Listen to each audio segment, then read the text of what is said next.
राधे राधे महाराज जी।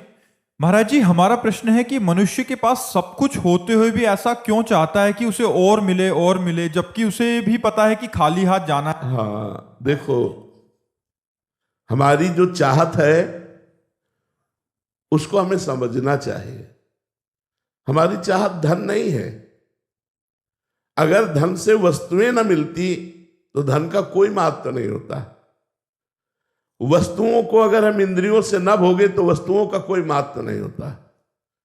प्रधान बात आई इंद्रियों के भोग से, और इंद्रियां इन झूठे भोगों से कभी तृप्त नहीं हो सकती। हमारी जो चाहत है उसे समझना चाहिए। हमारी चाहत है अखंड सुख, जिसमें दुख का लेश न हो। हमारी चाहत है कोई हमें ऐसा प्यार करे जो सिर्फ हमें प्यार करे। तीसरी चाहत है कि शांति, अखंड शांति हम चाहते हैं। चौथी बात है मरना नहीं चाहते, अविनाशी। चार बातें देख लो सब लोग। सुख जिसमें दुख का लेश ना हो, दुख का बिल्कुल लेश ना हो।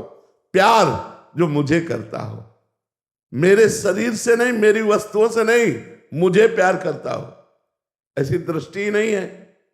शांति जिनमें किंचन मात्र भी अशांति ना हो, और मैं मरूं नहीं, ये हमारे भगवान के लक्षण है। सुख समुद्र का अंश हूं इसलिए सुख चाहता हूं। प्रेम समुद्र का अंश इसलिए प्रेम चाहता हूं। शांताकारम, शांत समुद्र भगवान है इसलिए मैं शांति चाहता हूं। और अविनाशी भगवान है इसलिए मैं अविनाशी मरना नहीं चाहता। ये चारों बातें प्रमाण देती है कि हम भगवान के बच्चे हैं, हम भगवान के अंश हैं। और सबसे पहली बात जो आपका प्रश्न था कि कभी संतोष नहीं होता, हम आगे बढ़ना चाहते हैं नंबर 1 में, क्योंकि नंबर 1 के हैं, है ना, 1 के है ना, तो हमारी बढ़ोतरी ऐसी हो कि मैं 1 पे पहुंच जाऊं, चाहे बुरे मार्गों में हो चाहे अच्छे मार्गों में हो, क्योंकि अच्छे बुरे दोनों के बाप एक ही है, एक परमात्मा ही है। तो हमारी अंदर की चाह परमात्मा है ना कि विषय।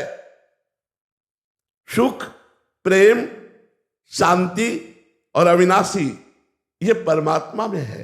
अगर हम परमात्मा का सुमिरन करने लगे तो हमें संतोष प्राप्त हो जाएगा, तृप्ति प्राप्त हो जाएगी, और हृदय कह उठेगा अब कछ नाथ न चाही मोरे, दीन दयाल अनुग्रह तोरे।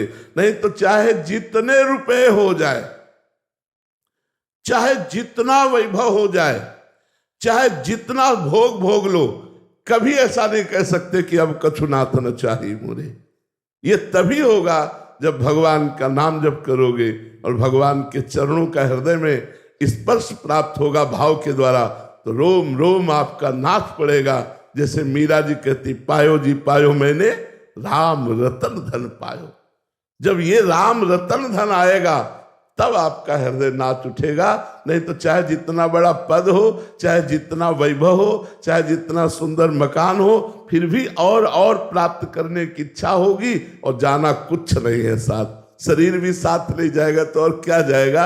इसी भ्रम में हमारा जीवन नष्ट हो जाता है। विवेकवान वही है जो सावधान होकर अपने जीवन को काटे, भगवत स्मरण करते हुए, धर्म का पालन करते हुए, कर्तव्य का पालन करते हुए जो जीवन काटता है वो परम पद का अधिकारी होता है।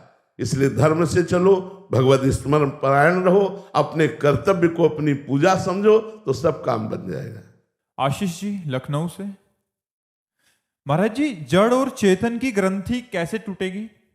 है ही नहीं, लगी ही नहीं। जब ग्रंथि हो तब ना छूटे।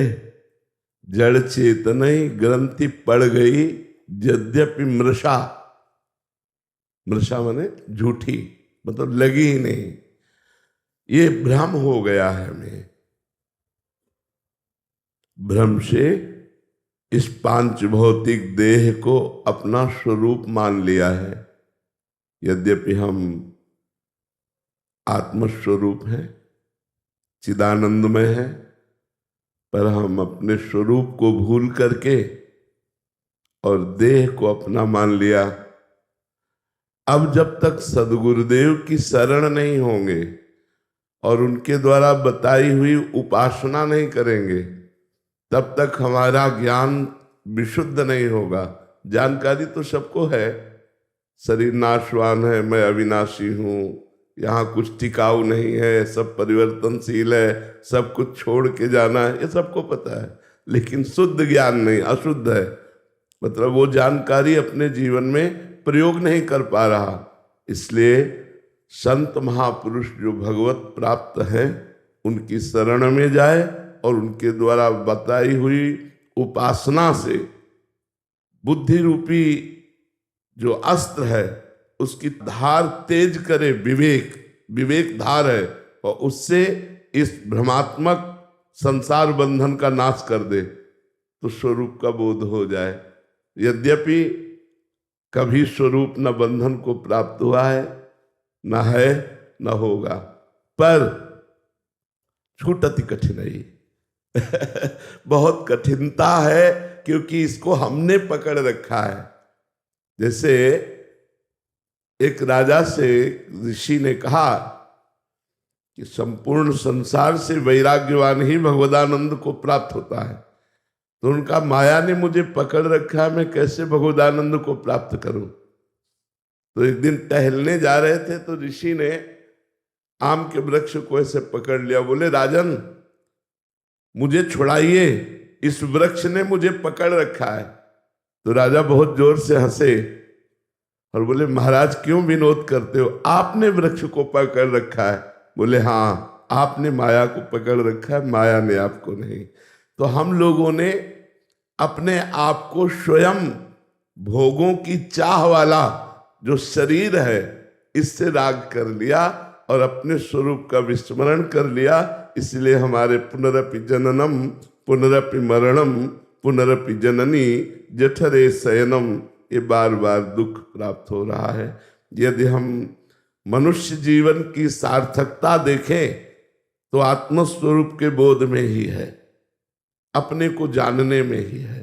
पर अपने को जानने के लिए समर्थ सद्गुरु की आवश्यकता है, वो है श्री भगवान। खूब नाम जप करो, भगवान की शरण में हो जाओ, तो सोई जानई जेहि देहु जनाई, और जानत तुम्हें हो जाई। वही जान पाता है हे नाथ जिसे आप जना देते हो, और जो आपको जान जाता है वो आप मैं हो जाता है, अर्थात भगवत स्वरूप हो जाता है। तो बिना आराधना के ये भ्रम छूटने वाला नहीं। जासु कृपा सब भ्रम मिट जाई, गिरजा सोई कृपालु रघुराई। बिना भगवान का भजन किए, बिना उनकी कृपा के ये जड़ चेतन की भ्रमात्मक ग्रंथि का भेदन होना बहुत कठिन है। खूब नाम जप करो, नाम जप करो, नाम जप से ही सर्व ज्ञान प्रकाशित हो जाएगा।